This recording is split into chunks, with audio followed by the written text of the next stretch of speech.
See if I can find it.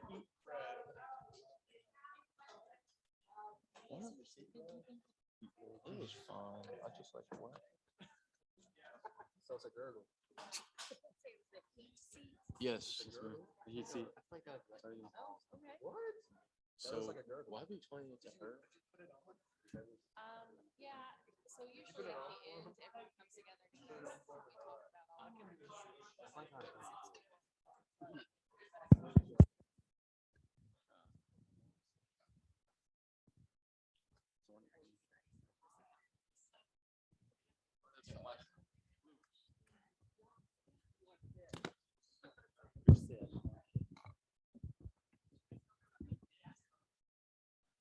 Hold it stand.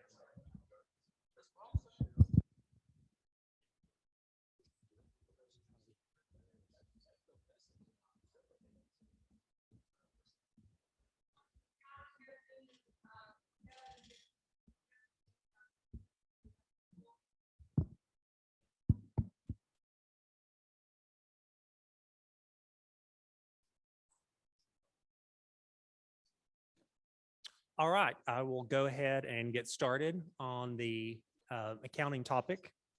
And let's make sure I can advance the slide here.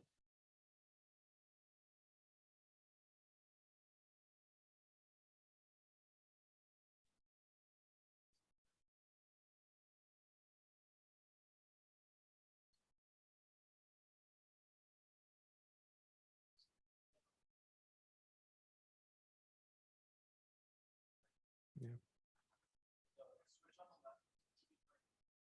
It's green.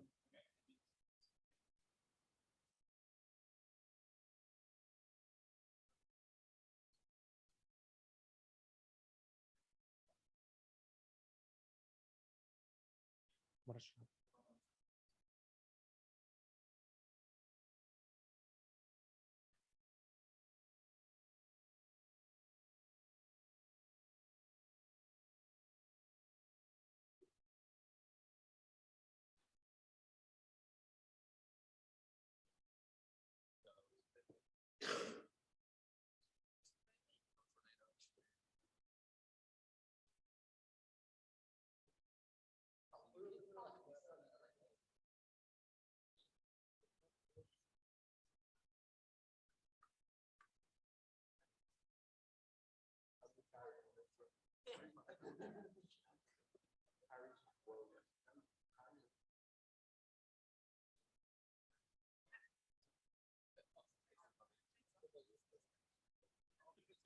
All right, we'll do a take two. So now that I got the technology working. So my name is Kevin Peters, and I'm joined here also by two of my other colleagues, David Babb and Tyler Williams. And all three of us work at an accounting firm with our headquarters of an office in Johnson City, Tennessee. So we're going to take some time and just talk about various careers in accounting. So if you are a junior or high school student, hopefully you're beginning to think about what you plan to do after high school, because that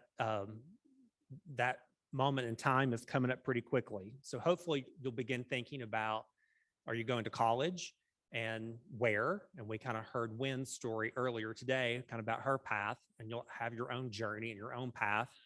But then what do you want to do with your life? What type of career are you interested in, or profession? And kind of what are your interest areas? What's your passion? Our goal should be to get a job, right? That should be everyone's major goal. So begin thinking about, what are some of your passions? What skill sets do you have? What are your interests? Because if you're going to be working somewhere for about 35 or 40 years and spending 40 plus hours a week on a job, hopefully it's something that will line up well with your interest areas and your passion, but also your skills. You know, begin to thinking of where you want to live.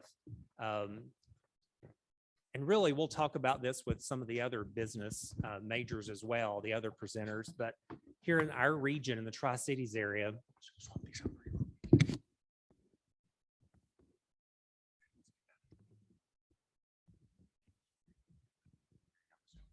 okay. Good man. Let's get that in there.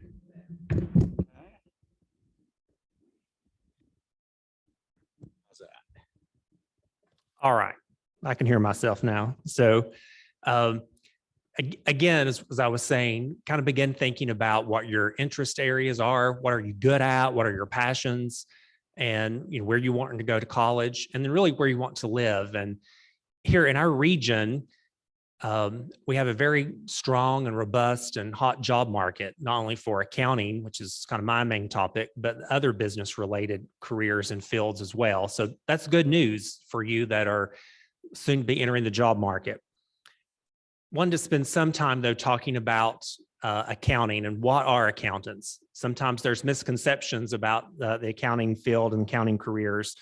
But ideally, accountants should be a trusted advisor. They should be a professional person because there's a lot of trust with accountants, or should be, primarily because you're often going to them for advice and for information, whether it's preparing a tax return, or if you own your own business and you're meeting with an accountant, then you're wanting him or her to give you good information and good advice.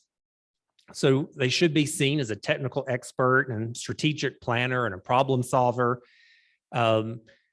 Users of a lot of technology, should be organized and have good ethics and good morals, again, because of that level of trust and interest in the service that they are providing.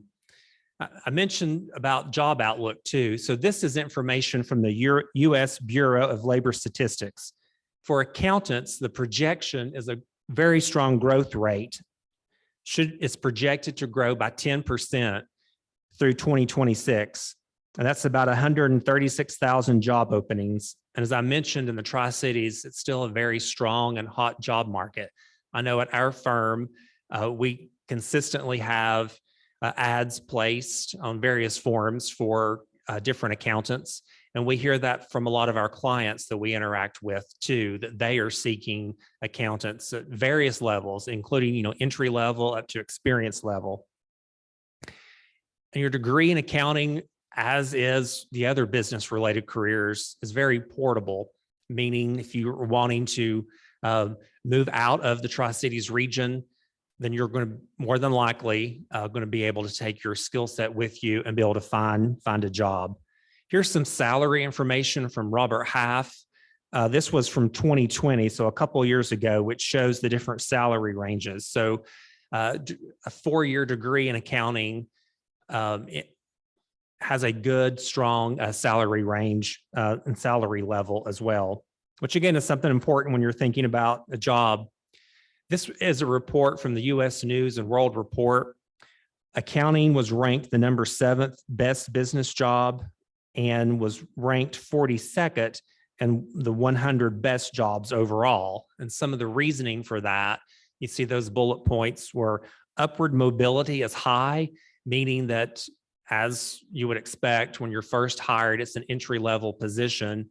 But as you learn and develop in your area, in your career, there's opportunity for advancement. The stress is average, and that's really important. You think about your job, as I mentioned a few minutes ago, working 30 plus, 40 years someplace and working 40 plus hours a week. With any job, there'll be certain times where the stress level is going to be high, and sometimes it's going to be low. And then, most of the time you want it to be just kind of in the middle. Usually, as you all probably know, that the higher the stress, that can kind of have health impacts upon you as well. The flexibility is above average, and job security remains strong. And the comment from the report was, as long as people make money, they'll need other people to kind of help and advise them with that. Some critical skills that are necessary for accountants, and this is going to be true with all the different business disciplines that you'll hear the other speakers talk about. And Wen talked about some of these in her opening comments. Communication skills are very important, not only writing, that type of communication skill, but also verbal and oral communication skills are really important, because oftentimes as an accountant, you're having to break down numbers and data and information to other people who may not like numbers or may not be used to that. So being able to clearly and concisely explain something to other people that maybe is more analytical in nature is really important. So being able to write that in a clear and concise manner, but also being able to communicate that as well. So analytical and critical thinking skills are also very important. You know, I'm not doing calculus or Euclidean geometry on a daily basis. So math skills are important, and they really establish a good foundation in accounting and really for any business related discipline. But more so in accounting, it's more of the critical thinking areas and being able to interpret data, doing some analytical analysis of data.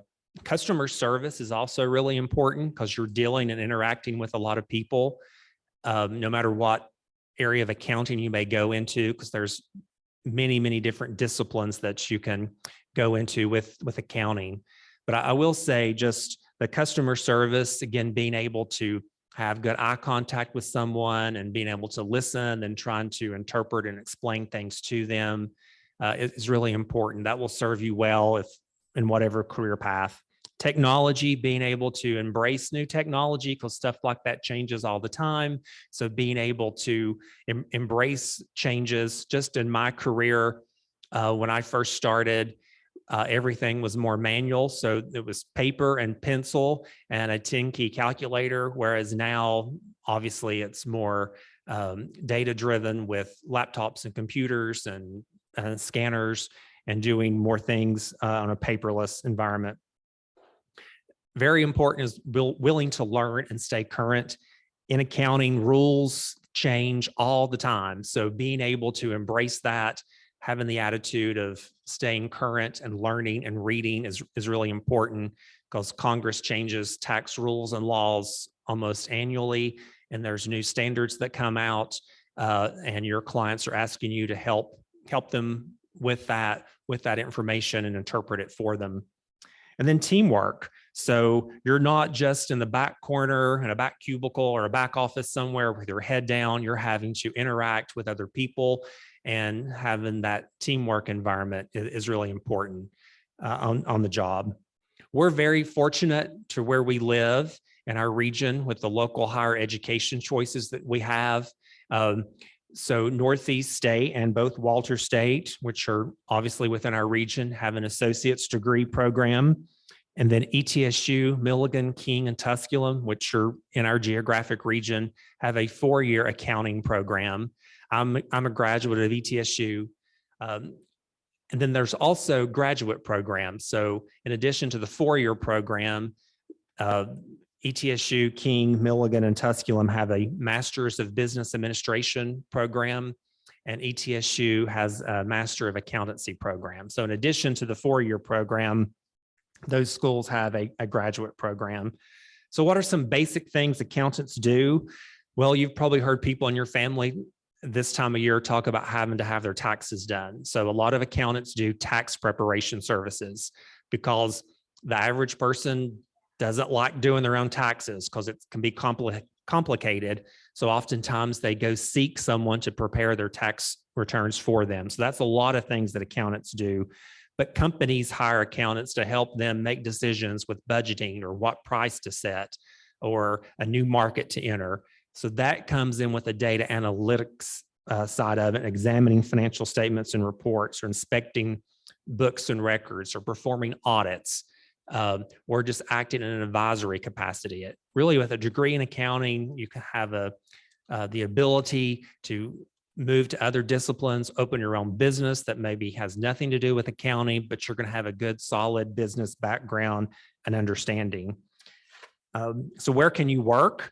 Well, as I said kind of earlier, anywhere. The degree in accounting, like other business degrees, is very portable. We, of course, want everyone to stay here in our Tri-Cities region, but if you decide to move, you'll have the opportunity to find a job pretty easily. But really, everyone hires accountants. So the school systems have a team of accountants that help provide that type of service for the school system. Northeast State has an accounting and finance department. Eastman, Ballad Health, a lot of the medical office groups have a team of accountants. Nonprofit organizations, manufacturing, I mentioned Eastman, banking and finance and retail, and then local governments. So the cities and the counties and the towns, they have accountants. And then public accounting, which is where I, Tyler, and David work. So that's a CPA firm. So our office does tax services for individuals and businesses. We also do business consulting services and then auditing, because certain businesses are required to have an audit. And so we perform audits of various governmental entities and for-profit entities. We want to transition now to kind of like, what about me? And I'll have David and Tyler also come up as well. We were just asked to spend just a few minutes just talking kind of about our own career path and why we chose accounting, and just some things like that before we open it up to questions. So I am local. So I attended school in Carter County, Unaka High School, and went to ETSU. So I got my bachelor's degree and my master's degree in accounting from ETSU. I tell people I've only had one real job, because I only sent one resume out and had one job interview in my life. And that is where I work at Blackburn Childers in Stegall, which again is a accounting, a CPA firm. So I started there about 2 weeks after I graduated from ETSU. So I've been there, it'll be 25 years in June. And what I do is I work in our auditing department. So certain organizations, as I mentioned, are required to have audits. So they contract with us, and we're basically inspecting their records and their books. And we have to issue a report at that point in time. And a lot of my day is scheduling those types of events and scheduling work, but also answering clients' questions when something new happens or there's an issue, helping them troubleshoot, if you will. And then also with our staff at our office, there's entry-level people, and then middle-level senior people, and then the senior management and partners. So there's an element of on-the-job training and career development that we're also responsible for and have a part of. So one of the best parts of my job, I think, is teaching and training. I enjoy that aspect of it. And it's really rewarding personally when maybe someone was first hired as an intern when they were like a junior or senior in college. And then you're investing in them with helping them learn and teach and train. And then one day they become a senior manager at our firm, or maybe one day a partner. That's some of the most rewarding things for me. I'll let David and Tyler kind of talk about their own career path at this time. So I'm Tyler Williams, and like Kevin said, I work at BCS. I actually work with Kevin in the audit department. As far as choosing accounting as my career path, when I graduated high school and went to college, I had no clue what I wanted to do as far as a career, and honestly didn't even know what an accountant did. Maybe besides just taxes. Here.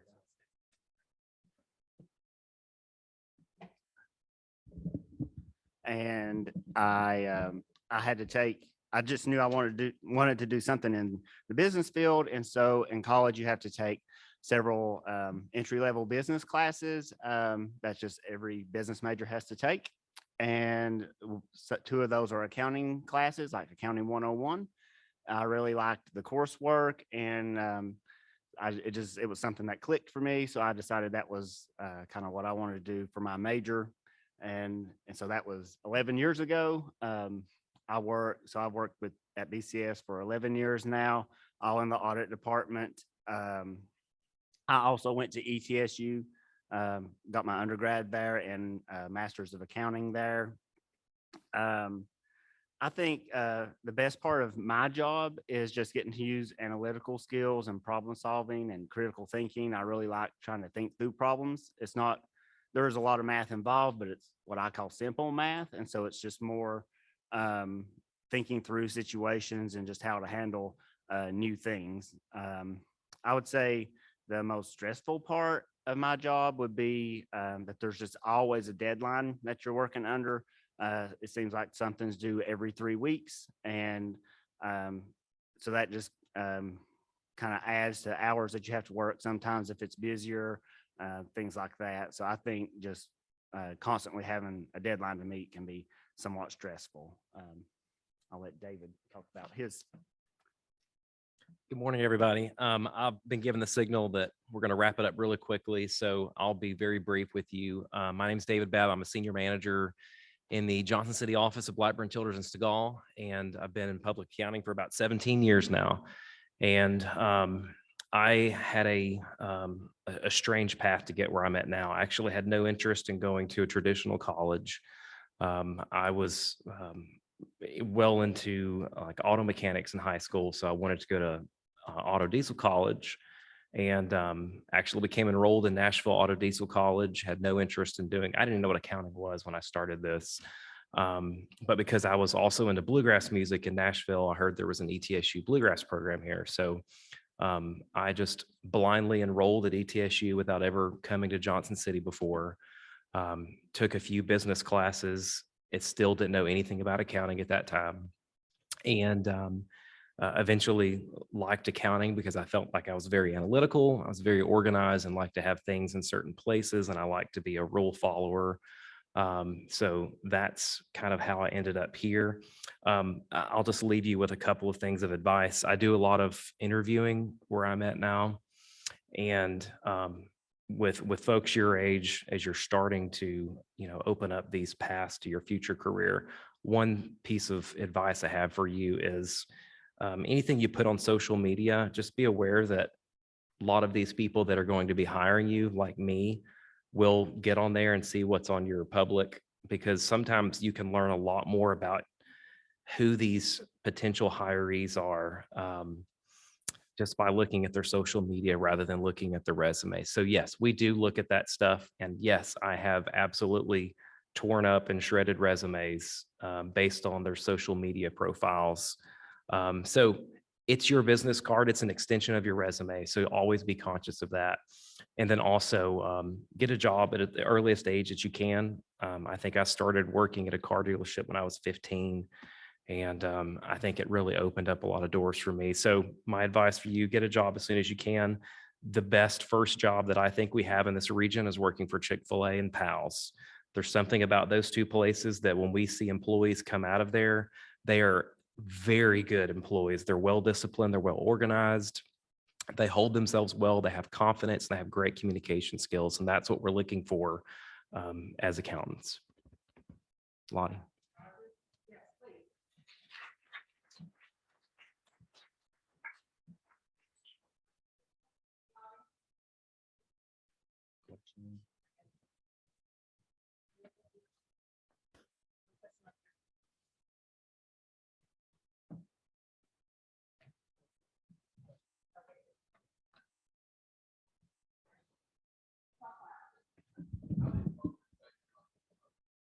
The question was, how did COVID affect our company or business? That's a good question. We did have some effects of that. We had people that we did like the remote work for a while. So people work from home. We actually closed our office to outside people coming in, like clients coming in for a period of time. Another aspect of that is during when COVID first hit, Congress acted by issuing new help. So they had different loan programs that businesses could apply for to help keep the business open, and healthcare entities were receiving additional grant funding to help with COVID. And our clients or people that really weren't a client yet were contacting us wanting to know how can they apply for these loans? What are the compliance issues with that? So literally Congress was writing the law and our clients were calling us, and we had to stay abreast of all that, read up on it, and kind of help guide them through all that at the same time. And again, at the same time, we as people were concerned about getting COVID or school being out and doing remote learning and teaching with our families. Good question. Thank you. Hate to cut it. One final question here. Does your office use like team building or any fun activities to keep you all engaged with each other? That's a great question. We do have things like that. A couple of weeks ago, we had a group participating like a Dodge Brawl event. Here around Easter time, we have like an egg toss during the day. Monday, we had a group that brought 2 goats, baby goats to the office, kind of like a petting zoo. And then we have like Fab Fridays. So like today, for example, we're having pizza being delivered. So we do things like that. Yes. Thank you, guys. I appreciate your attention and I appreciate our accountants being here with us. Thank you, Blackburn Children's School. That concludes the accounting segment. We're going to move to HR. And I'm going to ask Amber Perrin to come to the stage. Amber Forbes. Oh my goodness, Amber Forbes.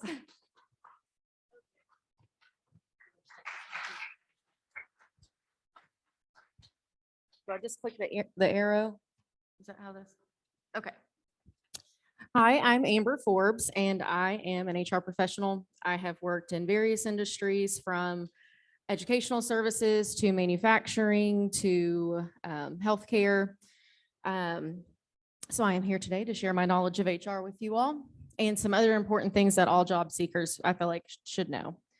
I use my PowerPoint to keep me on track more than anything. So we're going to learn today about what HR does, what the day-to-day looks like. We're going to talk about things that every job seeker should know. And then I'm going to answer some questions from you all, because I know there's a lot of questions about human resources. So I like to use this diagram to kind of talk through the different pieces of HR. So who is a people person that gets in trouble for talking at school?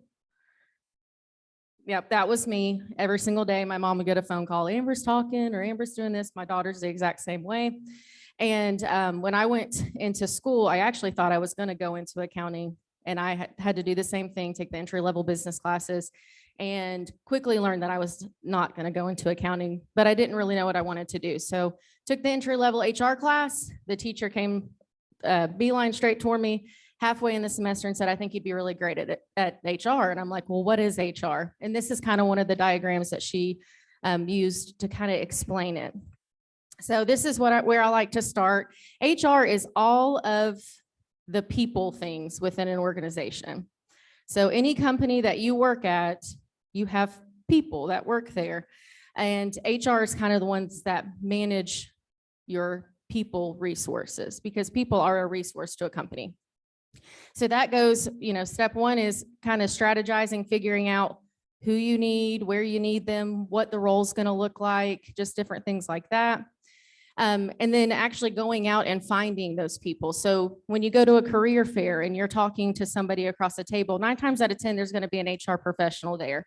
We have additional training and interviewing techniques. We know the employment laws, the do's and don'ts, which can and can't ask. So we do a lot of that, the talent attraction piece of it. And then also kind of the retention piece. So we get you in the door, we get you onboarded, we teach you what you need to know, and then we have to keep you there. So someone asked about fun things that you do within your company to keep everyone engaged. In an organization that has a human resources professional in it, that is one of our responsibilities, is that employee engagement piece. That's figuring out who your employees are, what motivates them, what keeps them going. Is it a flexible schedule? Is it, pizza parties every so many weeks? What it is that keeps them engaged. And so that's a lot of what I do day to day, is speaking with my employees and saying, hey, just kind of figuring them out and what makes them tick. Through COVID, which was another question, one of the biggest changes is flexible work. I know for myself, I have a child, and she would go from 1 week being online to 1 week being in school. And it was very challenging when you're working in an office full time. So that flexible work schedule is really important. And it's kind of being able to adapt and figure out those pieces for your employees as you go through those changes. We also have the piece of the learning and development. So when you get in an organization, you're going to start in an entry-level position. Everyone does. And you're going to learn as much as you need to learn, and then you're going to grow and develop into the next role or into a different path. But HR kind of holds the training and development and career development piece as well. So you come in and you say, I'm starting as an entry level, whatever your career path is, and I want to get to the manager level. My job is to help you get there. Do you need additional training? What certification do you need? A lot of organizations will help pay for some of that, pay for some of those certifications, pay for that education, as long as you kind of stay with them for a certain amount of time and grow with the company. So a lot of my responsibility is connecting people with the resources they need to progress in their career path. And then we also do, there's other things that keeps people there. Everyone goes to their job for their paycheck. That's the number one reason people go. I know a lot of people are like, oh, I just really love the people I work with, and I really just, I enjoy helping. The number one reason people go to work is for a paycheck. And HR manages the payroll systems and payroll processes and making sure that you are being paid when you're supposed to be. Another thing, benefit administration is part of HR. So you go into your first job and they offer healthcare benefits. A lot of times benefits are way over everyone's head. Still for me, they're way over my head. We work with brokers that know more about it, but a lot with HR is helping you make sure you get enrolled in benefits at the right time. You only have a certain window that you can sign up for benefits. So making sure that you don't miss that deadline, that you can get yourself and your family enrolled in benefits. And then just making sure if there's changes, we kind of help facilitate those changes for you guys with as far as benefits go and all of that. So anything that you could think, as you can see, the reward and recognition that goes into the employee engagement, progression, like I said, training and development, and then retain or exit. So we want to retain people as much as possible, but sometimes people exit the organizations from various different reasons. They found another job, they were asked to be successful somewhere else, or they retire. So we help onboard you, we help bring you on with the organization, but we also help offboard you, which is anything you may need when you're exiting an organization. So a lot of times you'll hear an exit interview, which is something that some people may have never heard, but they'll ask you questions about, what could we have done to keep you, or just different things like that. And the HR manager will evaluate those and try to make changes according to the information that's shared in the exit interview.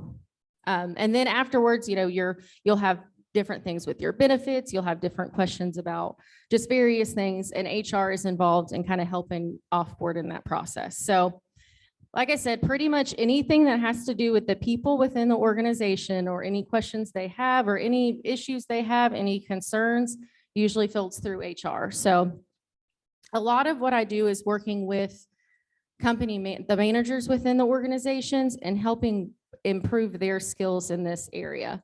Unless you really go into HR, there's not a whole lot of training in some of this. You kind of get this, broad overview, and then it's, a lot of people get thrown into interviewing, or they get thrown into performance management, which is reviews and all of that, and they don't get a lot of in-depth training. So a lot of what I do is coaching managers and kind of mentoring and helping guide them with any questions that they may have. So they have a performance situation with an employee and they need to address it with them. And they need to be the one that has the conversation. The employee doesn't report to me, but they don't really know how to have that conversation. So a lot of what I do is walking through the steps with them, making sure they have the correct documentation, to check in those compliance pieces that HR is responsible for. And then I do a lot of role playing one-on-one conversations. Okay, it could go this direction, or it could go this direction. We were talking earlier about having contingency plans. Anytime that I talk to a manager about having a performance conversation with an employee, I always say, okay, it could go this way and we need to be prepared for that. Or it could go this way and we need to be prepared for that too. So that's a lot of what I do, is working with managers and just kind of helping coach and develop some of those skills. And then also being that bridge for the employee. So employee has a concern or a question. Sometimes they don't feel comfortable going to their manager. So they come to me and I'm able to take the information that they shared, keep confidential what I feel like I need to or what they've asked me to, but still help get a resolution by taking what I can to their manager or to someone else in the organization and trying to find a resolution. So being that bridge for the employees and the business is really the biggest part of HR. So getting started, getting started in HR. So a lot of HR positions, it used to be you could kind of start in an organization and you may fall into HR by, you start doing one thing. And then nowadays where it's becoming less administrative and more strategic, being that coach, helping the managers develop. They do, a lot of companies will require a degree in some sort of business management, HR, business administration. So my degree is actually, I have a bachelor's of business administration in management with a collateral in HR. So my actual major was management. A lot of times they'll ask for additional certifications. There's something called the PHR, which is a professional in human resources. And then the SHRM CP, which is, SHRM is the Society for Human Resources Management. They're pretty much where any HR person will, if we have a question, I go directly to that site and search it. They have all of the information in one area. They keep up with employment law changes, compliance changes, any of that. And so they have their certification, which is the SHRM CP. So a lot of organizations are starting to look for those as well, because those take the knowledge that you have, that you get in school, and the on-the-job knowledge, the things that you're actually doing every single day, because sometimes they don't line up. And it kind of puts it into one exam. So those are some of the certifications that they may ask for a human resources professional. And then for the state of Tennessee, I pulled this off of salary.com. It's one of the websites I use quite a bit. And for an entry-level HR assistant, the annual salary is $45,000 annually. And so that would be like, you get out of college, you don't really have much experience. You may have had an internship and you get a position within as an HR assistant. There's various levels that you can do, various directions you can go. So you have some people that do more generalized HR as an HR generalist or an HR manager. A lot of HR managers do more general HR responsibilities. You could specialize, you could become a benefit specialist or a benefits administrator, where you deal primarily with managing the business for benefits for an organization. You can specialize in payroll, where you manage the payroll for the business, just depending on the size of the organization. So there's different directions that you can go. I've always been in a more generalized role. I enjoy all aspects of HR except for benefits. That's why I'm glad that we work with brokers and we have others that can kind of help us with this, because it's constantly changing and there's a lot behind it. So, and then kind of moving on to some things that any job seeker should know. So you may or may not have a job right now, but you will, and you should, like they said in the accounting section, you should definitely get a job as soon as you can so that you can start learning to work with the public. But so many of the things that anyone needs to know, regardless of what field they go into, for interviewing, make sure you prepare for your interview. So Joe was talking about in the fashion show, making sure you know the organization that you're interviewing with for deciding what attire to wear. It's important to research any company that you're going to work with. So if you are interviewing with a company, I would highly recommend going to their website. They're going to have their mission and values listed on the website. They're going to have their company profile. They're going to have all of that on there. Take some of that information with you to the interview. When they ask you, why were you interested in applying? Pull some of that from their website. Well, I saw that your values were trust and teamwork and family oriented and whatever they may be, and kind of tie that back to yourself in the interview. And that really shows them that you're interested in actually being there. If you go in and they're like, what do you know about our company? And you're like, oh, I don't really know anything. That doesn't show that you're really interested in that position. And that's, kind of a red flag at first. Piggybacking off what they said in accounting, social media is public. You can get on there, no matter how private you think it is, someone can find something on your social media. I don't personally look on social medias, but I do have hiring managers that will. They go straight, they're like, all right, I'm going to find this person on Facebook. Then they go, if they can't find, they go through the different social media platforms. It's public, and just be mindful of what you post. But at the same time, there is a social media, I call it more a social networking platform, and that is LinkedIn. And I usually have the link to mine to kind of pull it up, but I won't be able to do that here. But LinkedIn is a social networking platform. You go on there, you can connect with different people within an industry that you're interested in, or the industry that you're in, and you create a network. All of the volunteers, now my volunteers couldn't come today due to the changes, but all of my volunteers that have participated in CareerQuest with me, I have met through LinkedIn. I have connected with on LinkedIn and reached out and said, hey, this is a great opportunity. So it really does help you stay connected with people in your area. And at your age, you may say, well, I don't really need that, or I don't really have a job. It's a really great way to go on there and connect with professionals in this area that may work in a field that you're interested in. So I have people reach out to me sometimes and say, hey, I've been thinking about a career in HR. What advice do you have? Or is there any, can I job shadow? Or, what recommendations do you have? Or will you review my resume? So it really is a good place to go on there and kind of make those connections. And your network is super important. So a lot of times you will get a job based off of your network. It's a lot easier to get one if you know somebody and that can kind of help you network with that organization than it is just applying to jobs on Indeed. So your network is extremely important. So I would recommend building it now.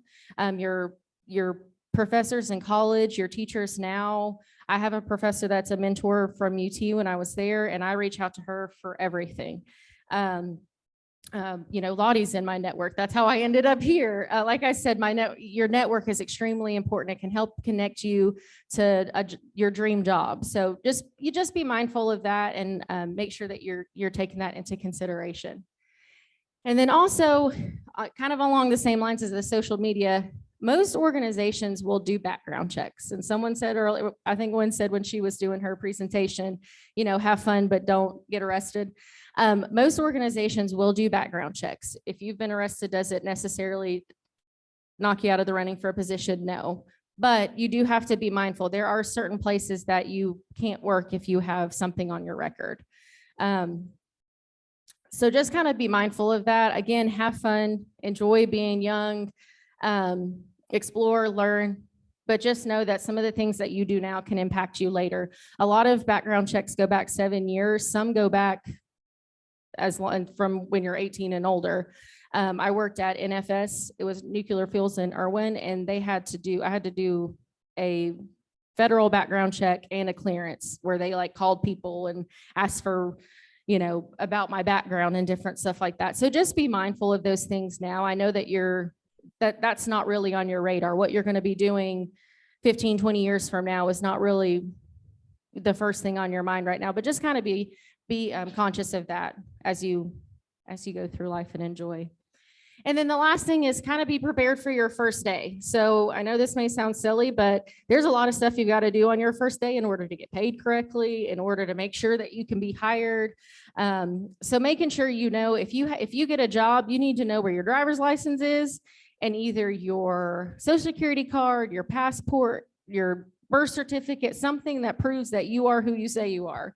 Because if not, you can't get hired. So I know that sounds silly, but I would, if you're looking at getting a job, thinking about getting a summer job, whatever the case may be, I would make sure you know where those documents are so that you can get started. And then also, a lot of companies have switched to direct deposit. So that means on payroll day, they push a button, boop, and then it shows up in your bank account. You don't have to get a paper check. You don't have to go to the bank. Most companies use direct deposit because it's just a whole lot easier. So if you don't have a bank account, I would strongly recommend starting a bank account. I know there's some local banks that will do student accounts tied to your parents, can kind of help you learn how to manage a bank account.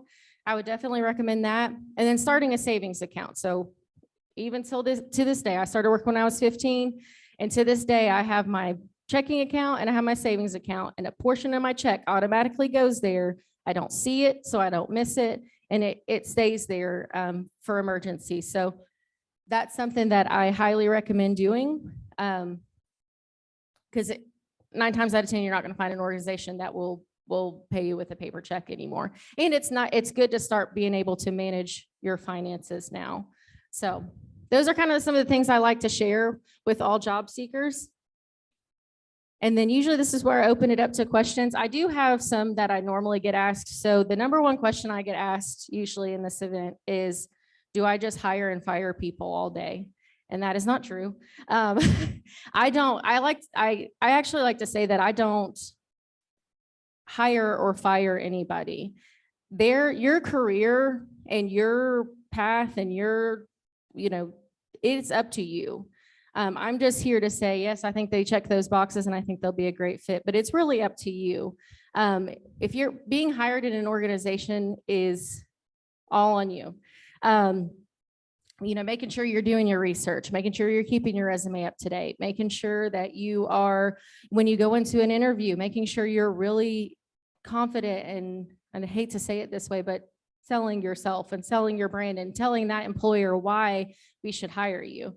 And then on the flip side, if I don't fire people, people fire themselves. If someone's gotten to the point where we're asking them to leave the organization, they've had to have done something that they knew they shouldn't have done.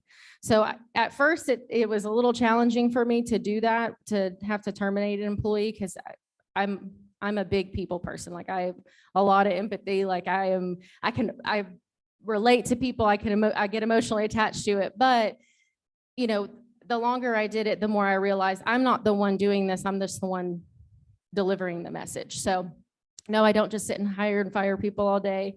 I'm not the hall monitor or the principal. If you come to my office, it's not always because you're in trouble. That's a lot of the questions that I usually get asked. But does anyone else have any questions about human resources and kind of what we do or anything like that? Yes, no. It's hard for me to go through the day in the life of an HR professional because it changes. Your employee base changes, your employees' needs change, the business needs change. And HR is really about keeping those two connected and really making sure you stay in tune with both the business and the employees. So. All right, thank you.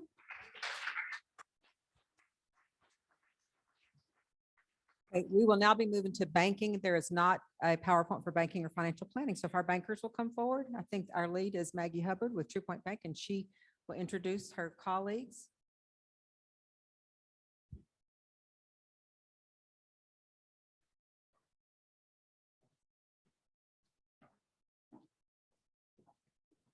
Okay, we're good. Sorry, you're probably tired of me hitting that. Hi, my name is Rod Stent. I'm with Bank of Tennessee. And I'm Ashley Graham. I'm with Regions Bank. Hey, I'm Maggie Hubbard, and I am the Vice President Treasury Officer for True Point Bank in Johnson City and all of Virginia and a little bit of North Carolina. I don't know how we want to do this. We did not prepare a PowerPoint. I did write a few notes though, so I'm going to share a couple of things and I'm going to pass it over to my colleagues here. I think the big thing that I want to share is that our business is people, our product is money. And so when I was a branch manager, I was doing a lot of interviews for tellers. And the big question that I asked them was, why banking? And the answers I got was, I like numbers, I like cash. And as that's partly what we work with, I think a bigger part of what we work with are relationships and people. And to that last speaker and talking about being a people person, that's who bankers are. We like to talk. We like to interact with people. We like to be around people. And so that's a big part of our job, is making relationships. Nobody in this room likes to talk about a loan. What they like to talk about is that they want to buy a house. And so that's the important part about banking, is how do you get into the nuts and bolts of what's the problem we're trying to solve? When you walk into a bank for the first time and they ask you, what are the features you're looking for in a checking account? That's a snoozer conversation. A good banker is able to say and make you comfortable and ask you questions about who you are and realize the solutions that they're trying to provide to you. So again, if you're looking for potentially getting into banking, my one advice would be, do you enjoy talking to people? Old people, young people, married people, people that don't look like you. And if the answer is yes, I love it, I'm good at it, you're potentially a banker. Real quickly, my story, I didn't find banking, banking found me. I went to school for psychology because I wanted to study people. And I realized real quickly that psychology was about people with problems. And I didn't necessarily want to go down that path. So I was playing golf one day and I was teed up with somebody that he was toward the end of his career and he was the decision maker. And I realized I had 2 hours to sell myself on getting a job. Well, it worked out. 20 years later, here I am. And so it just sort of found me and I absolutely love it. A couple of things I like about it. We're closed, what, 6-7 days a year? It's fabulous. Who is closed on President's Day? Who's closed on Labor Day? Who's closed on Veterans Day? Who's closed on Juneteenth? We are. I love that. It's a nice 3-day weekend. We do work after 5, sometimes maybe, but the term banker hours really exists. One reason why you want to get into banking is because banker hours, it's nice. You can have a life outside of work. One of my office mates, he's at the office next to me. He's at the tail end of his career and he's been doing a lot of soul searching. And he said to me one day, he's like, gosh, I'm really not living up to my potential. I could have gone to DC and I could have done a lot more. And I said, well, I won't use his name. I said, well, you go home every day at 4:30, 5 o'clock to your 3 kids and your wife and your 2 dogs, and you have a nice house. And on the weekends, you go fly fishing. That's a good life. And maybe you gave up on the vice president of who knows what, but what you got was a very nice, comfortable life that you're happy. Be proud of that.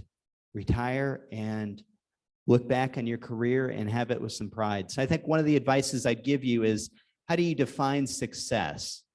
Having a good life is a good definition. Last thing, and then I'll let you go here. 2 skills that I think are important to develop. To Wynn's point, I think storytelling is absolutely fabulous. Don't you want her to tell your story? I mean, she just did a fabulous job. And I think one of those life skills that's critically important is, it's not that her story is unique. It is. It's her story. But I think the thing that really made it exceptional is that she's a good storyteller.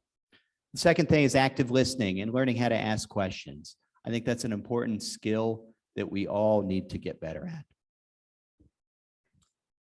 All right, how to follow that up. So I think one thing I'm recognizing is, if you're good at winging it, maybe consider a career in banking, because, you know, we all have our own story and sometimes we get put on the spot very often. That's what happens when you have a job day to day, to have conversations with people. You never know where that conversation is going to go, what direction it's going to start, and certainly never know where it's going to end.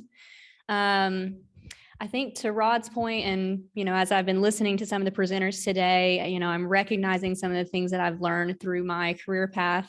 So I'm the branch manager, assistant vice president of Regions Bank in Bristol. I've been in banking for about 11 years now. And through that career path, one of the most important things I've recognized is how critical relationship building is, not just for my job, but for my life. You know, as a young professional, I think that networking is a dying art. That is something I feared and dreaded more than anything when I first started in the banking industry. And I have seen now all of the great connections that it has brought me. In fact, to, you know, follow up on Rod's story, I also fell into banking. It wasn't something that I was seeking out. It wasn't something that I just had a diehard passion to get in to crunch the numbers.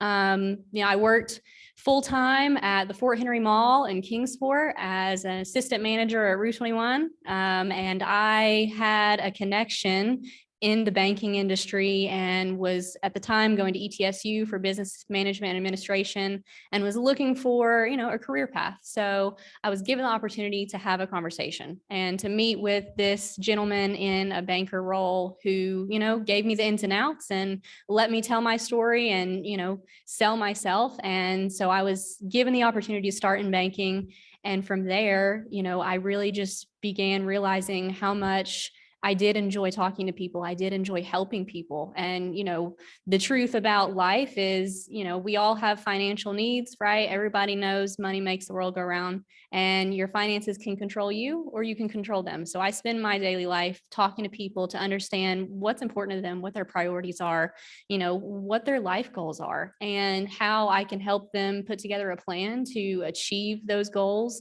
whether that's tomorrow, next year, 5 years, 10 years down the road.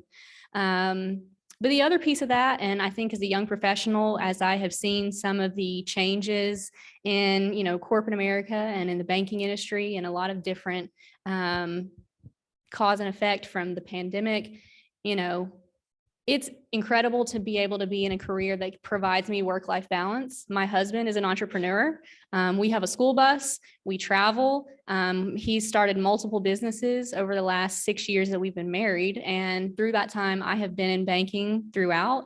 And so having that work-life balance that Rod mentioned, that's given me not only the stability, but the flexibility to be able to support my partner and the lifestyle that we want to live. And that looks different for everyone. But I know as a young person who, when I first started in this role, was very unsure of where I was going in my future and really had no idea the path that this was going to lead me down, I started to look behind all of the windows and doors. And, the cool thing about banking is that just about every role that you've heard about today exists within banking. We have marketing, we have HR, we have accounting, we have IT. There are so many different avenues that, this industry can open up to you. And the beautiful part about that is it really can just start with a conversation.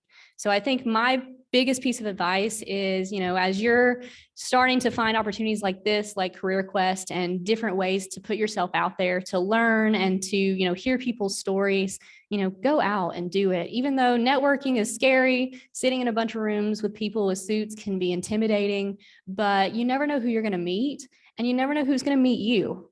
Who are you going to get a chance to talk to tell your story to that may end up being a lifelong connection?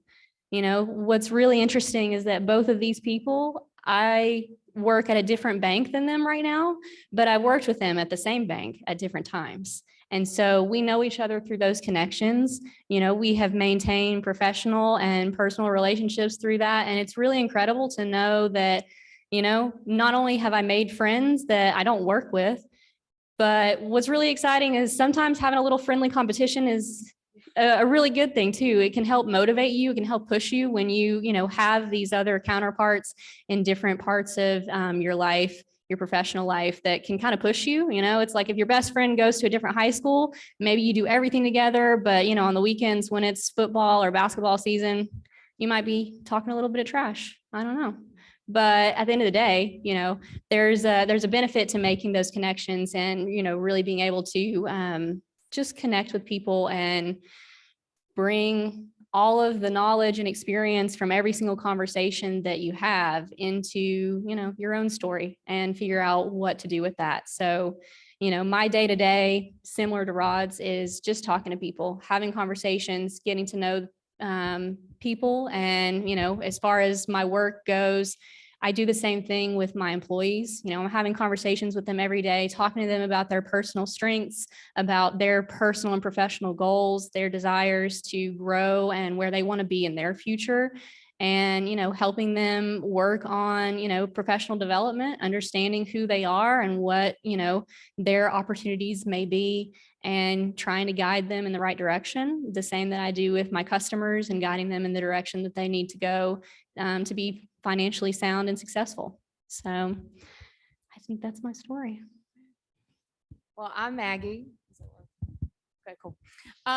It's kind of hard for me to talk about what I do without telling you why I do what I do. So I was a community kid. That's what I like to tell everybody. When I was going through high school, I didn't really have an awesome family life, but I was blessed enough to have a lot of the community parents who kind of helped me out and kind of steered me in a good direction. I was always a lot, so I still am a lot. It's okay. But when I went to college, didn't do that great. So I decided I was going to go into the workforce. And I wanted to do hair. That was my thing. I went to hair school. I decided I didn't want to do hair after I went and took my test. And so I saw one of my friends at a grocery store and she's like, hey, I got a teller position open and I know you like to talk. Is that something you think you'd want to do? And I was like, okay, cool. So just like them, banking kind of found me. I don't think anybody just graduates high school and they're like, man, I want to be a banker. But I went into my banking career in 2011 as a teller. And I kind of did that for a short stint. I decided I really loved it. I loved the relationship building, the competition I really enjoyed too. So I decided I wanted to start moving up in banking. Well, one thing about banking that a lot of people don't like to talk about is if you're going to make the money in banking, you got to switch banks almost every time.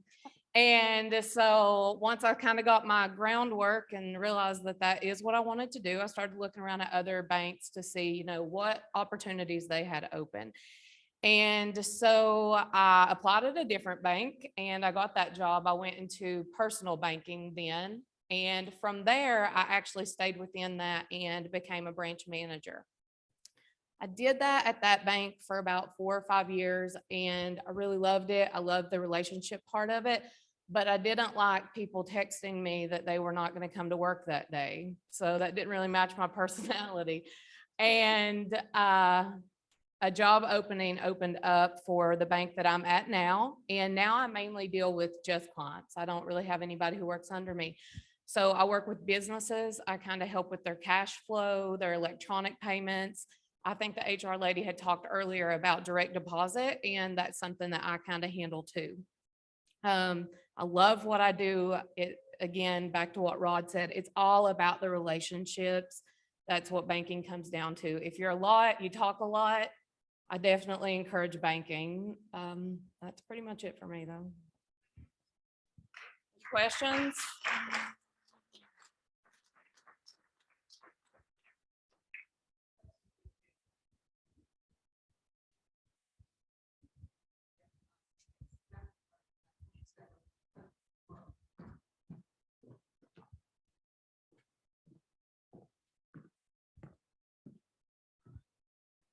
What qualities separate a good banker from an excellent banker?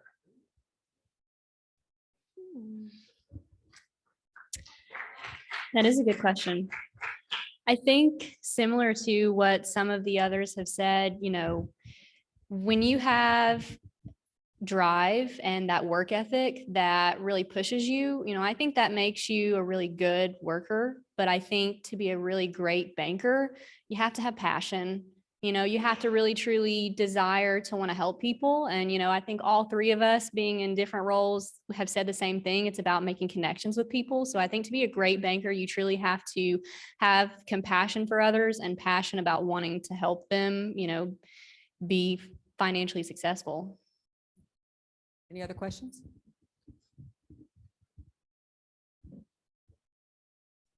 Is there like such a thing as like a good day at the bank and like a bad day at the bank? Well, the first and the third of the month are historically considered bad days at the bank. But those are just busy. You know, I think a good day at the bank is when no one calls out and everything goes according to the schedule and everybody gets lunch. Technology works. Technology works. A bad day at the bank is when anything possibly messes up your schedule, which, you know, can happen at the drop of a hat. So, you know, that's a little too general. I don't. I'm gonna chime in. So Maggie's bad day is when our client calls and says, hey, we're doing payroll today. It didn't go. That's a bad day because it means that a lot of her client is getting a lot of phone calls from her employees because they didn't get paid. So that'd be a bad day. Yeah, a lot of our bad days are cleaning up other people's messes. That's right. Yeah. Thank you, guys. We're going to move to, thank you very much. Thank you so Excellent. much. Our next speaker is Cal Clem. There's no PowerPoint for this. So after this, then we're going to do the awards and then we're going to tape the marketing section.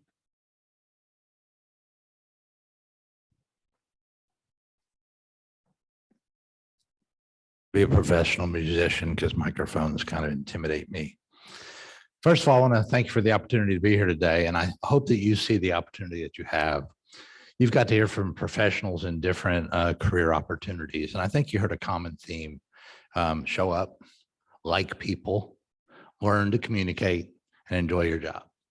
If you enjoy your job and you're doing something that you like, you really don't go to work. And I've been blessed in my life to have 2 careers. I've been self-employed for the last 42 years now. So my boss can be a jerk sometimes, but for the most part, I really, really do enjoy what I do. But it's about people. It's about the relationships. You've heard that from everyone. And although this isn't part of financial planning, one thing I would encourage you to do, for those of you that had your first interview today, was there a few that this was your first time? Okay. You've got friends, you've got family that are in businesses. Ask them to interview and pretend, practice, and it will really help you when it really gets down to it. I've been blessed to have personally a wonderful wife for 46 years, 3 children, 4 grandchildren, and they are the light of my life. And so I have been very blessed to have a very supportive spouse that allowed me to move here at the age of 38 and know no one and start a career in financial services. Think about that. I'm new to the area and they say, trust me. And it was hard. It's hard for young people to get into our industry because of the fact that a lot of the people that are seeking a financial advisor or a financial planner are a little bit older. So you've got to prove that you know what you've got to do. So one of the things that I encourage people that are seeking a career in this industry is to find a mentor. Find someone, be willing to pay your dues for a few years to learn the business before you're putting your business at risk, so to speak. So I would strongly, strongly encourage you to find a mentor to walk through the learning process. In our area, there's many different levels in our financial planning industry. One, you can be a customer service rep. You can be the front office person that greets people, that schedules, that makes sure all the files are in order, gets prepped for the meetings. And that's a very, very important part of our business, because if somebody shows up, we need to be ready for them to be there. You can also be what's called a licensed paraplanner. If you've heard of the term paralegal in a legal office, they do all the work of the attorneys, except they don't witness the signatures. So if you're willing to take that step and you really want to learn the business and learn how to do the business, but not have the full responsibility, it's a great level. And then you move into an associate financial advisor, or you can be a full-blown financial advisor. I chose to be an independent working through a firm called Ameriprise Financial. I'm co-owner of a local office, and I like the flexibility that being self-employed allows me. When I talk to people about what a financial planner does, a lot of people think is all we do is manage money. And the reality of it is we manage emotions, we manage expectations. We had someone come into the office yesterday that says, it was a referral, and said, well, I've retired, but I've never played the stock market. Well, we've all heard that being in the stock market can take some risks, but it told me very quickly who this person was and how I needed to share with them. You must be a good listener. My father told me years ago that people don't care what you know until they know that you care. And so if you take that in, and you've heard that throughout this entire business, it doesn't matter what business you're in, doesn't matter if you're in healthcare, it doesn't matter what, you've got to prove to people that you truly do care about them and that you are listening. In our industry, it's gotten to the point where college is a must. And if you want to move to the top, continuing ed is a must. And the designation, you had some CPAs in the room talking today. In our world, it's a CFP. It's called a Certified Financial Planner. And if you want to get to the top in our industry, that's kind of going to be the minimum in a few years. I'm approaching retirement. And in some ways, I'm excited that I'm approaching retirement after I'll have 30 years in the business when I retire. But on the other side of it, this is such a great opportunity for young people in our industry. There's fewer and fewer people coming into our industry every year. And there's more old guys like me and ladies like me that are retiring. In the next 10 years, the greatest transfer of wealth in the history of the United States and the world is going to occur. And they're going to need somebody to work with. There's an estimate there'll be 20% fewer people in the next 10 years doing what I'm doing today. So what a great opportunity for young people today. You do have the opportunity to make a decent income. I will say that some of the bankers said it's an 8 to 5 job. I will tell you that ours isn't always an 8 to 5 job. If we want to meet with a husband and wife and they're both gainfully employed, that means we do work some evenings.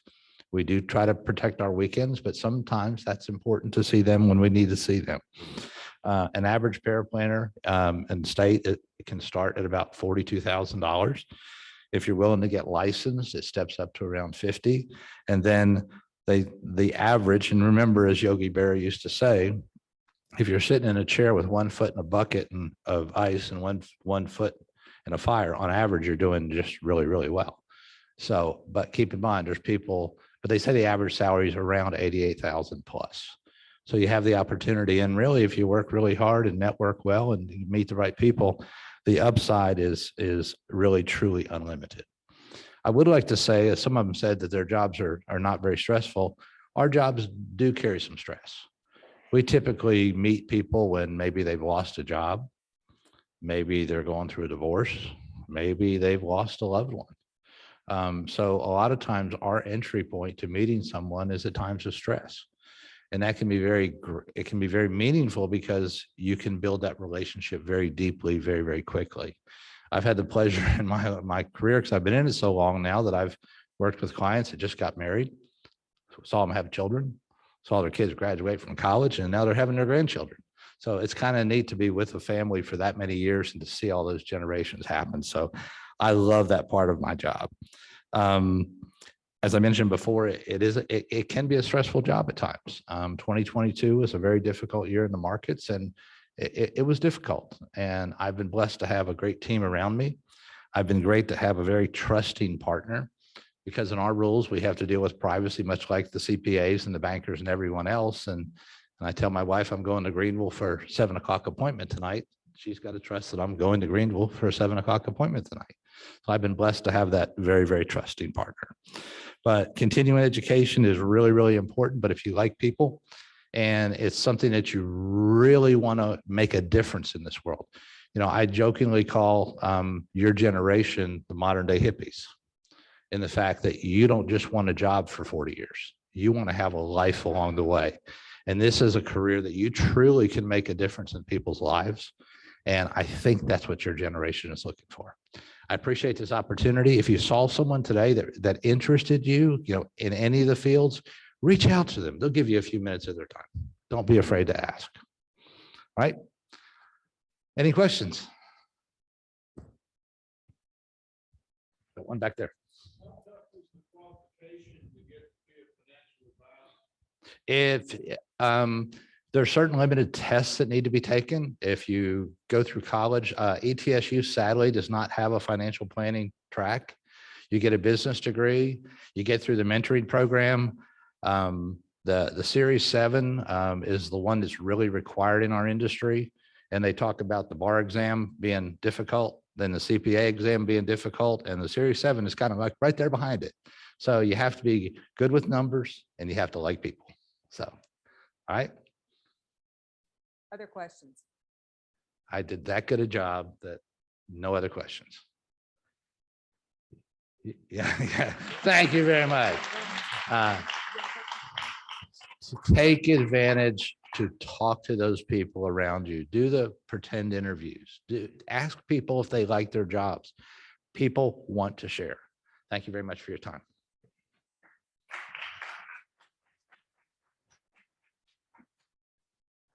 So here's how this is going to work. We're going to do the awards, not the interview excellence. We will get those out to you later. I don't know how to move this down.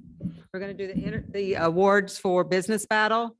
Then Tennessee High, your food is packed up and on the bus for you.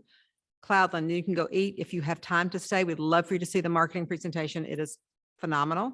We will, volunteers, grab your lunch, and then the marketing team, we're going to take theirs. So this will be the Business Battle awards presentation. Okay. All right, Wynn, I'll let you take it over.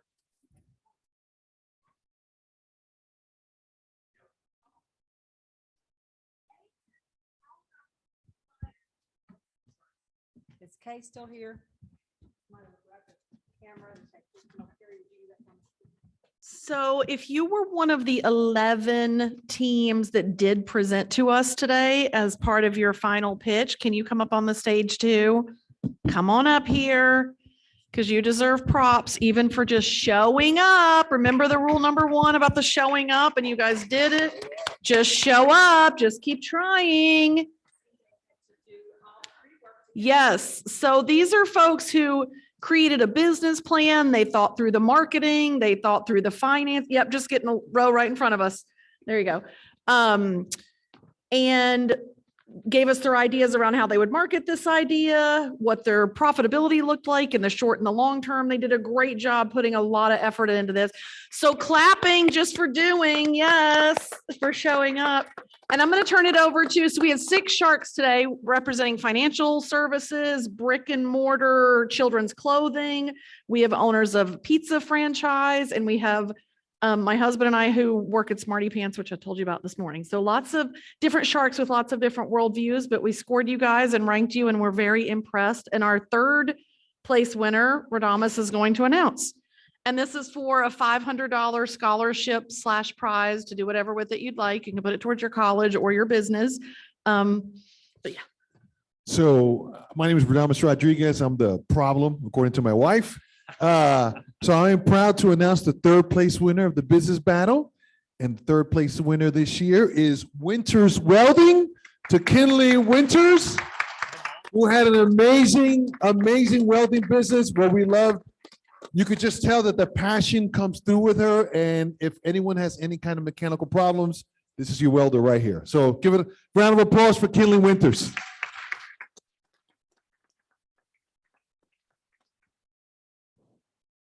Is this on? All right. All right. 2nd place. I'm Nathan Jenkins with Northwestern Mutual. We heard a lot of great pitches today. First of all, congratulations again, like Wynn said, for just showing up. You're ahead for just showing up. So with 2nd place, I would like to pronounce Anna Boyles. Anna.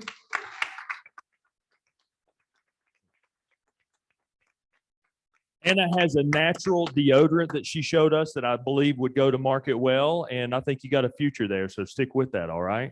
All right. Congratulations. Win. Yep. Wait, what? Oh, it was called a Bloom. A Bloom, ABLOOM, a Bloom. It's a natural deodorant that we're very impressed by and all wanted to use. And then our, oh, here, I'll let you hold this since it's here. Our winner thoroughly, everyone impressed us, like Nathan said. Our winner thoroughly impressed us with their energy, their passion, their skill set, thinking holistically about their brand, having a core product, but also thinking about how it could expand across different products. They're already doing it. They're already making it happen. And we were unanimous, and the scores told us the same, that our grand prize winner of a $2,000 scholarship today is Andre Davis. Yay. We're going to let Andre talk for a minute because his idea was called Cakes by Andre. He is a cake baker, a cupcake maker. He is a pistol and is like ready to go. So Andre, come up and tell us a little bit about your idea and how it's going to take over the world. Right. Okay. Well, I want to thank everyone very much. And I want to thank Miss Houston. She's the one that really pushed me to do everything. That's my business teacher. And then Miss Amy, our principal.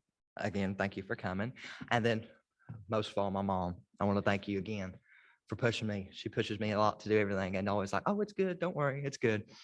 But I have an at-home bakery. It's Cakes by Andre. And I'm doing everything out of my home. And I'm in the works of creating my actual bakery. It's going to be at our house next door, and it's going to be all in the works. And I'm selling wedding cakes, and I'm starting to brand, as they say. And I'm starting cups, mugs, t-shirts, tea towels, just about anything you can think of. And I'm trying to do it. And I'm wanting to do festivals, just branch out to new things because you can't just stay to one thing. Yeah, awesome. Well, congrats you. to all of you. Thank you. Thank Lottie, that's the end of our, and thank you Sharks for volunteering your time today and helping us out. But again, entrance, you were like blew us away. The future is so bright. So thank you guys. Thanks. Yep. And head that way. There we go. Okay, so teachers and family who made sure students got here, thank you all so much. Tennessee High's going to be heading out. Cloudland and volunteers grab lunch, and then we're going to let the marketing team. Heath, do y'all want to eat before you go, or do you want to keep? They're going to go. Okay, so the marketing group is going to go ahead. Marketing will be next. And if you haven't gotten your lunch, there's lunch for you downstairs. Okay, do y'all want to hear marketing before you go ahead? Ms. Houston, do you want them, can let them listen to marketing real quick before you tell me? I hear, no, we understand. Okay. And so marketing's going to come on up then?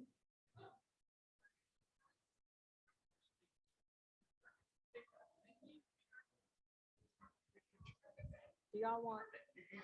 Oh, you're with me. Come on.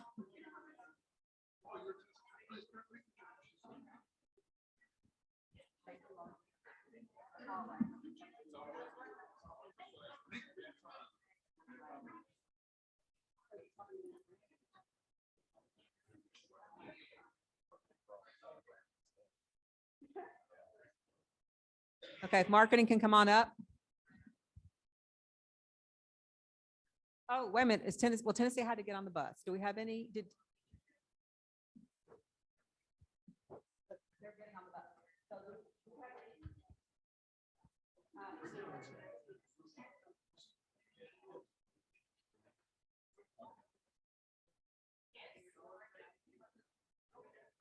So we have a couple from, make sure, do we have any?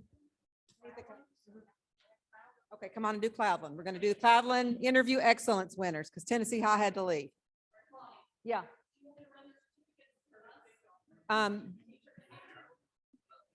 Well, we'd like to make a presentation to them if we can, some way that we'd like to do that. You want to come on up? Is that too much for you? Okay, we're going to do interview excellence real quickly. They're going to do some awards real quickly before the Cloudland students.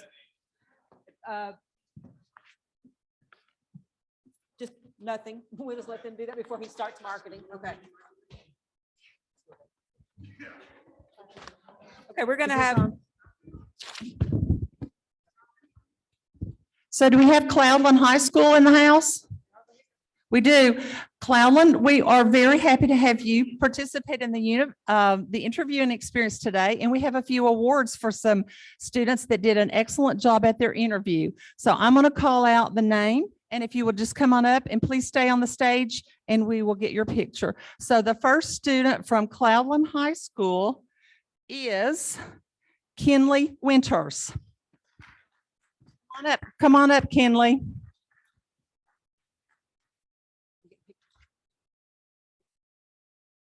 The next student from Cloudland High School is Andre Davis.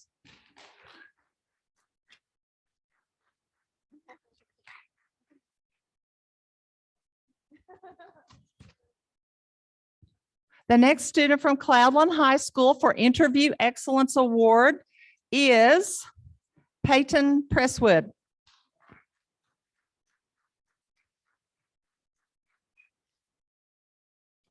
And last student from Cloudland High School for Interview Excellence, Shanna Canity.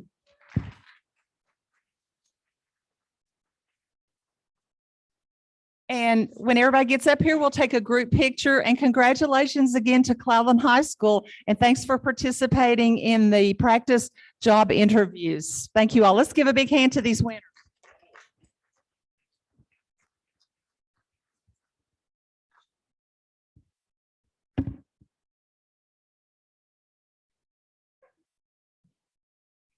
Just go right here.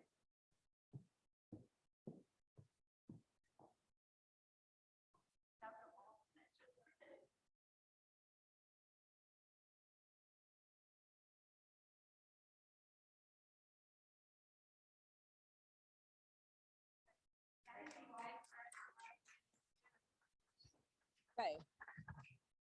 Y'all be careful. Thanks, Karen. Again, thanks everybody for your flexibility. If marketing can come up. You want to? Do you all want chairs? Or you want to stand? I think we do. I got to find them.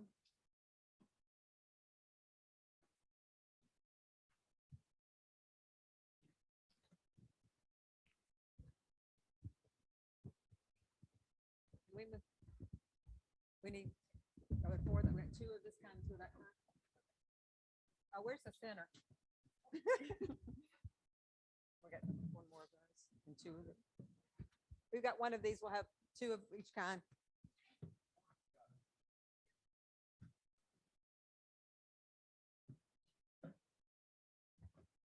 Get the mic. And we're gonna ask you questions after you get done.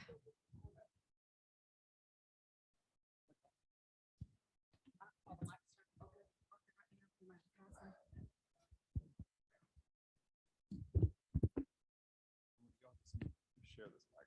Okay, here's one to share. So you guys are going to share a mic. They're going to share a mic. Cool.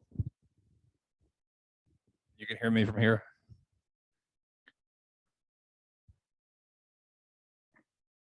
I think we'll be a little flexible with how we do this. So this is going to be a little different this year. Exciting because we're going to do it a little bit more in a panel style. Normally we do this within the classroom and it's fairly engaging. So being able to do it with all of us together is kind of a unique experience. And I'm excited because we have some of the people who've been here before to part of this panel, which they'll introduce themselves in a second. This is my 4th year. And it's just been really great to be part of this and get the different perspective from students and also from industry professionals. So we are the marketing committee. So we're going to talk a little bit about marketing. And as you all know, marketing is extremely broad. You can work in the marketing industry, you can work as an entrepreneur, and then marketing is a core component of your business. And just generally what we always share with students is that as an individual, what you are and what your brand is part of marketing yourself. So marketing is very layered in that manner. What I'd like to do is just start, and we'll go from this side to that side and just introduce yourself, what you do currently in marketing, and we'll come back to some questions shortly. Well, again, it's always, it's, I guess, nice to be here. This is my 3rd year to be a part of this event, and appreciate Heath inviting me to be a part of that. And of course, some of you that I've seen now for a few different of these occasions. So, well, my name is Luke Gwynn. I'm actually Heath's cousin. If you know the last name, I say that just because I think it's important for people to understand mentorship, and I want to just take an opportunity to let Heath know personally that he certainly was a mentor to me. We have a 4-year age gap, and I saw him do some interesting things with his career and benefited me greatly. I actually went to Northeast State, so it's very relevant for me to be here and thinking about the success of my career. I absolutely consider this one of the critical steps toward the success that I've enjoyed. I'm currently employed at General Shell, which is now the nation's, actually North America's largest brick manufacturer. And so that's a company that started in the Tri-Cities in 1928. And today I am actually over marketing for the entire organization. And so it's been a phenomenal experience for me. I'm working on 12 years now at the company, about 4 years overseeing the department. And it's just been very exciting. I think about the students who otherwise would have been here, and I would just say that for me, I wasn't an overachiever as a young person. Certainly tried, and I really attempted to find success where I could and stuck with it. And here I am today in a place professionally that I never thought I would be, that I find excitement and motivation in every single day. So it's been a remarkable journey for me so far. Hello, my name is Samantha Culbertson, and this is my 2nd year participating in this event, and I'm really glad to be able to be back again this year. So just a little bit about me and my background. I've lived in this area my whole life, and I've always been interested in art. So I actually went to ETSU and got a Bachelor of Fine Arts degree, and I put an emphasis in graphic design. So whenever I graduated from there, I went to work for a local agency, Cumberland Marketing. So I got experience working for an agency. Then after that, I started an agency with a friend of mine. So then I got experience working at the top of the agency. And then after a few years of that, I said, all right, well, I'm going to start my own design firm, and it's just going to be me doing freelance. So now I am the agency. So I've had lots of different types of experience, and it's all been a really, really great time for me just to learn all these different pieces and how you can apply art and design in terms of marketing and working with clients, making sure that their vision is brought to a realistic thing through design, web design, all of those sorts of things. So yeah, I'm just really glad to be back here again today. So yeah. Hello, my name is Ryan Shipley. This is either my second or third year doing this. Past 3 years kind of run together, as we all know. But so a little bit of background about myself. I did attend Northeast State for a brief period of time, kind of a square peg round hole situation. It didn't work out for me, but I encourage people to still go down this path. I have been in marketing for several years, worked with brands such as Netflix, Activision, HBO, Barstool Sports, and some of the largest brands in the world as a consultant, and have had the opportunity to do that all here within the region. So my main passion is about this region and bringing people to the forefront, children, students, to say, hey, you can do this still living in this area. So. Hi guys, I have a little bit less experience than everyone else up here, but my name is Lexi Vance and I'm a student at ETSU. I'm a Roan Scholar there and I've been with ThinkSpace now for about 2 years. I'm a marketing student. I'm the president of the American Marketing Association there, and I've spent some time kind of doing a lot of weird little ins and outs. I volunteer with the Strive Veterans Program and I help them with their marketing along with the businesses who go through that program. I spent some time in DC where I got to work on some communication work in a senator's office, and I do some fun little marketing things for ThinkSpace, but I'm really excited to be here today. So what's really great about this group is that all four are based here in Northeast Tennessee, all work in marketing, but all extremely different industries or focuses and types of customers that they work with. And so for us, like it's a great opportunity for us to share how broad marketing can be and how all industries and all potential career paths lead to marketing. So a few questions and we'll go kind of quickly through these guys. I'll start with you, Samantha. One of the things I think is interesting we hear often with the students is that they may not have started with marketing, but they started in a different career path. You started in art. How do you use art and how does that affect what you do now in marketing? Right.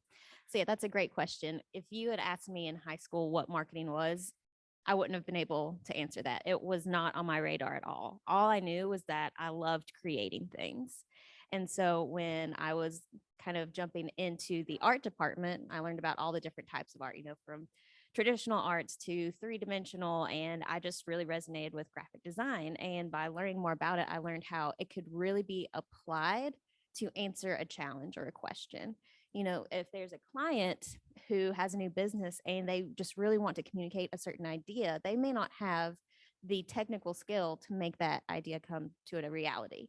And that's where I get to come in, and just my personality type, I love helping people and seeing something that they are passionate about happen. So I can take their idea and connect with them and say, all right, well, if we do X, Y, Z, I can apply all these different tactics to it. We can have this whole visual system that communicates what they may not otherwise be able to communicate. So it's kind of a really perfect pairing of the visual aspect and the conceptual aspect of it. Very good. Ryan, that's an interesting answer that relates to starting in one particular department, moving into marketing and how you combine the two. What would you say related to just your career path and having that? Is there opportunities for people to shift and move? Or is it something you think you should just pick and your experience is kind of unique, that one particular career path is always your career path, or what do you think the answer there is? Yeah, I would say I'm probably more of a new age perspective of this. I have changed careers so many times, whether it's business development, strategy, corporate structure. I've done so many different things for so many different companies, and I think that's kind of becoming the new normal. I don't think the days of sticking with a company for 30 plus years, you can totally do that in certain situations, but when we're speaking about creative marketing, business strategy, things of that nature, I think those days are gone. Myself personally, I've reinvented or changed my career path every 2 years for the past 10 years.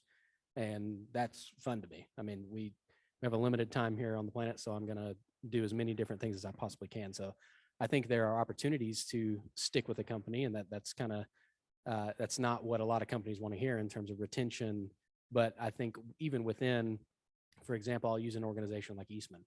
There are 100 different career paths you could go to within Eastman that you can change and pivot and go in a different direction, that you don't have to stay as a machinist or an operator for X amount of years. You can change and adapt and go into different fields. And I think that's what's really great about this time, because even when it goes back to like our attention span as a generation and a culture, we don't want to do the same thing for more than 2 minutes. So I cannot personally imagine sticking with the same career for 30 years, because I get a little bit bored and distracted. So that's my perspective on it. Understood. Well, that's an interesting parlay from the art, starting in art, going into marketing, and then what you're saying as far as being cross platform, working in different divisions where marketing skills are always relevant. Luke, from your perspective, working in a big business, now the leader in North America for brick manufacturing, you have to constantly be reevaluating your efforts to stay in front of the market and what your marketing strategies are, and working with different unique individuals. What is your approach to that, and how do you make sure you're always staying relevant? Well, I think that, it's interesting hearing Ryan. I would largely agree with him, except, it could be that we are, or I am the exception to the rule, in the sense that, I'm actually working toward a lifelong career at the same company. And part of that is that our company is forward thinking. As a leader, we're trying to use our position to bring better things into our industry, promote the product, because we obviously have manufacturing competitors and different things like that. But kind of more directly answer your question, I think as an individual, I'm just constantly challenging myself to stay interested, to stay motivated. And General Shell as a company provides me the flexibility, both in resources, but also the room for creative freedom. There's a trust that they have with me. I'm certainly not the youngest person at the company, but I'm probably in that middle area, certainly maybe younger on the leadership side. But there's an ability there for me to push the limits of what we're capable of. And I find it interesting, even Sam sitting next to me has helped our company with some of the things that she even spoke about. Maybe some visual projects, visual related projects that really requires a certain level of design that maybe surpasses what our capabilities are in-house. We have these connections locally, but working with people like Sam and others is another way that you would stay motivated and stay engaged. And then personally, for me, it's kind of a unique aspect to my career, is that my dad and my grandfather actually retired from the company that I'm working for. So I actually have this sort of added motivation to kind of continue to propel the company forward and to make sure that it's in a good place in whatever way that I can leave a lasting impact. That's energizing and engaging. So those things certainly help. Wonderful. Very, very good. Lexi, you're the youngest of the group here. I know you're getting close to entering the workforce full time, and have really, for a college student, been able to experience several things. What do you feel hearing the answers and the different ways that you can apply what you've spent your last few years learning across this? What do you both feel for yourself entering it? What are your options and what's that's looking forward for you in the future? And then kind of how would you apply that to students who are considering marketing as a career path? So I think that I kind of have a similar approach to Ryan with choosing to go into marketing, whereas I cannot sit still. I am very passionate about things, and many things at that. And I love being able to say, okay, well, right now I'm really passionate about economic development, so I'm going to work in marketing and economic development. Well, now I've developed this beautiful passion for politics, so I'm going to use my marketing degree to go and do marketing in politics. And I think that that's applicable across the board in any profession, any area I want to be in. And being able to kind of have that power over my future and that utility of a degree is uncommon as far as degrees go in higher education. And as far as applying that, when I was in high school, I went through like 10 different majors for what I was going to do. And I was like, I'm going to be a doctor, I'm going to be a lawyer, I'm going to be an artist, and I'm going to be an actor, and like all this crazy stuff. And I think that because I couldn't pinpoint one thing, I decided to go into marketing, and I'm really glad that I did that, because I don't feel like I've pinholed myself into any one place for however long I want to be there is how long I am, and I get to be passionate about whatever I want to be passionate about and work in it. Wonderful. Well, we know your career is going to be very bright after working with you. So that's very good to hear. So let's move into a question that I want each of you to answer, somewhat of a lightning round. Kind of keep it as concise as possible. Whoever wants to go first can go first. So the question is, what is the most exciting or unique project that you remember working on, and what made it that way?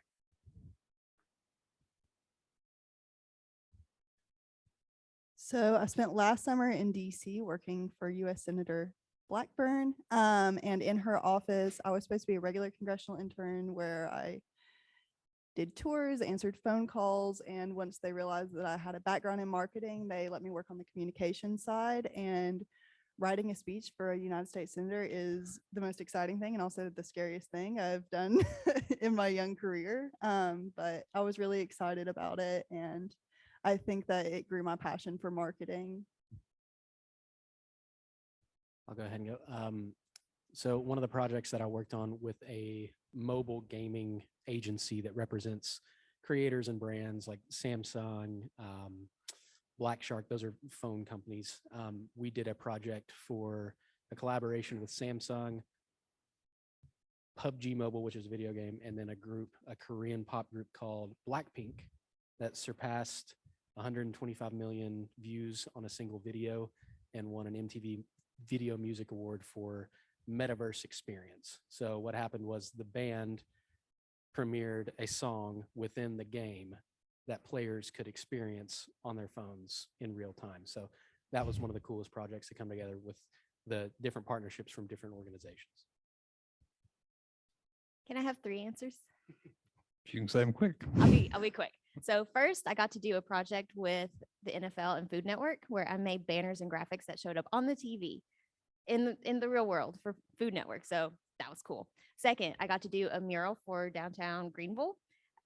As someone who traditionally works behind a computer in a tiny dark room, to get to go outside and paint on a wall in the sunshine, very nice. So I really loved that project. And then my third one was getting to work with a local business, Branded, which is a promotional product business. The owner, Tara, has been not only a good friend, but a great mentor.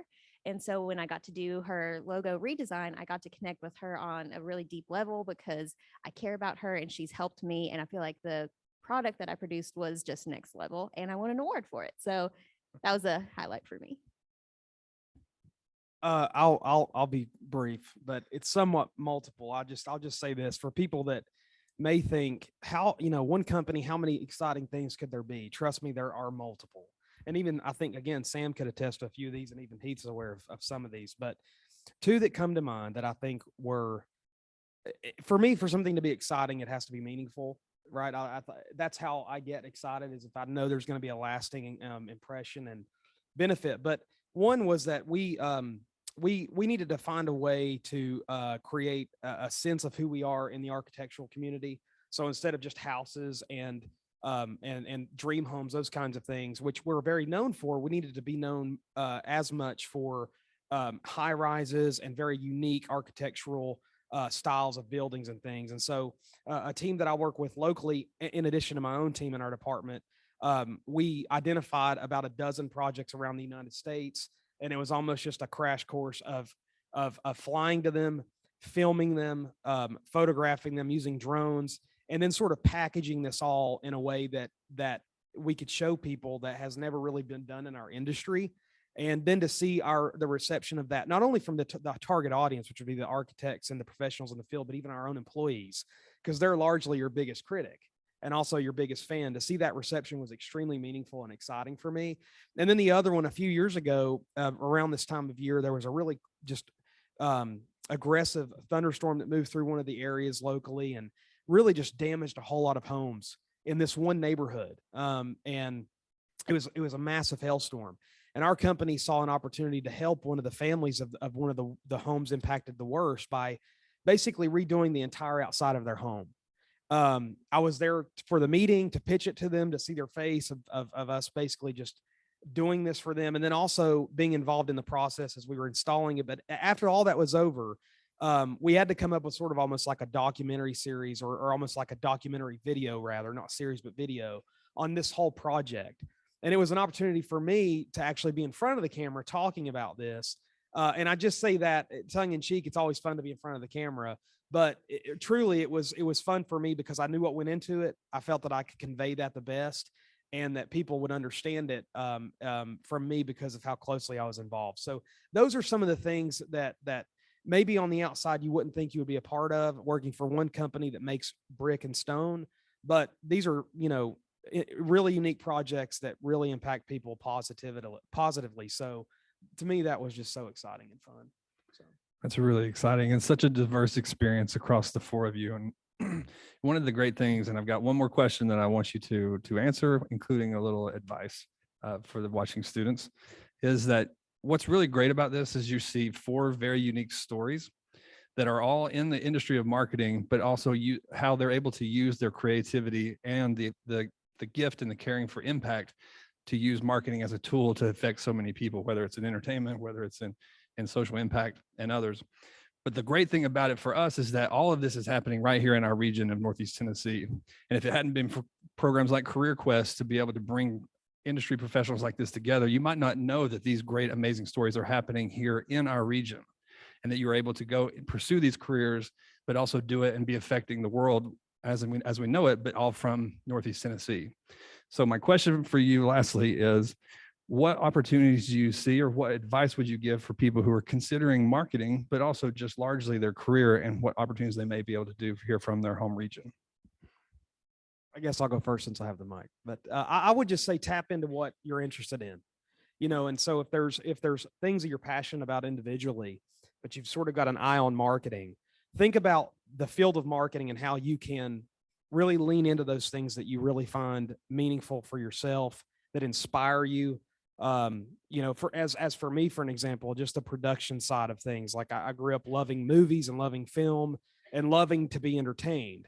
And so I take a part of that into my job every day, just thinking about who's supposed to see the content we're putting out and making sure that I'm putting my all into it. So it would be that is, really just own what you enjoy and the things that you find inspirational and motivating, and let that inform your decisions. Let that be your tool as you lead your own path of discovery down any given marketing field that's been identified today. So my advice would be to simply take your time. I feel like a lot of young people have a lot of pressure. As soon as they graduate, they have to know exactly what they're going to do, what department they need to study in, where they're going to get their job, all of these things, and make sure that they hit everything right on time. But that's simply not the case, in my opinion. We are humans and we're not cogs in machines. So it's important to take the time to figure out who you are and what you enjoy and what you don't enjoy. I think that's even more important, because it would be very unfortunate to spend all your time just choosing, well, I'm going to do this. And you get down the line, you get that job and you just don't like it. So just take your time to figure out who you are. There's zero pressure, and try different things. The best advice that I ever received and that I have applied to most of my career as a whole is kind of a contradictory statement, but do what you can't. So there are tons of people all the time in our life telling us what we can't do. You're from Northeast Tennessee, you can't make movies. You're from Appalachia, you're not supposed to be in tech. Do what you can't. I've heard at least one professional here talk about the importance of mentorship, and I will say that all four of us are products of Heath's mentorship and leadership, and finding a mentor is really just such a valuable thing to a young professional. And going along with that, I feel that when I was really new to college and new to trying to find a real job that wasn't, I don't know, like at the mall or something, I felt that I didn't have experience, and well, I'm not going to know how to do these things. But I soon found that it's not about not knowing how to do things. It's about your eagerness to learn to do new things, and that will make all the difference. Thank you, guys. Those are all great answers, especially Lexi. I do want to emphasize that I think this panel represents both great leadership in marketing and what's happening here in Northeast Tennessee, but also this group, just like all our groups here, are really giving of this time because they do care about the students of this region and what their paths are forward. I know the CareerQuest team will make our information available. We'd certainly love to be available for direct contact to help guide or point direction or share things that we know about the region to help encourage students beyond just today. But thank you all very much for today and for this panel.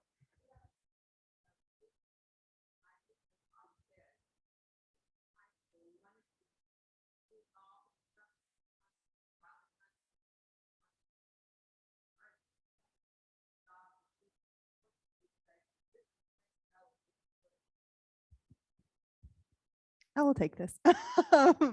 So one thing is that there is volunteer work everywhere, and it will boost your resume and it will make you connections that you may not think volunteer work is that powerful or that important because you're not getting paid, but the experience and connections you learn and just the skills that you'll find in yourself are really important. So reach out to your church and see if they need help with their marketing.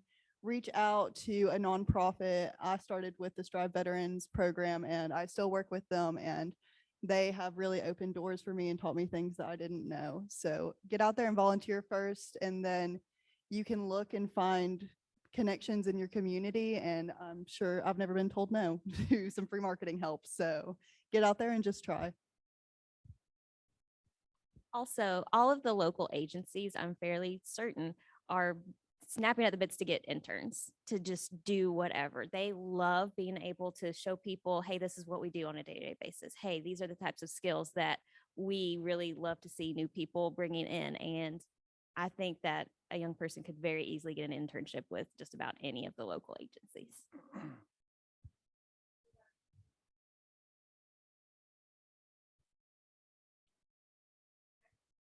Thank you.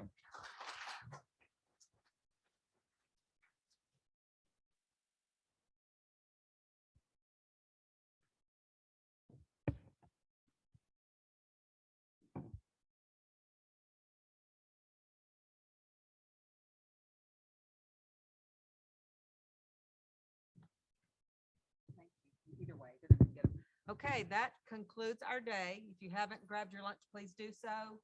We will be sending these links to the schools, so they have access to them. They may want to reach out to you for follow-up. Thank you for your flexibility today. It's been a different kind of day, but I still think a great day. Thank you all very much. Be safe. Everybody's closing down. ETSU, Northeast State, Milligan are closing at 2. So get home, be safe. Thanks.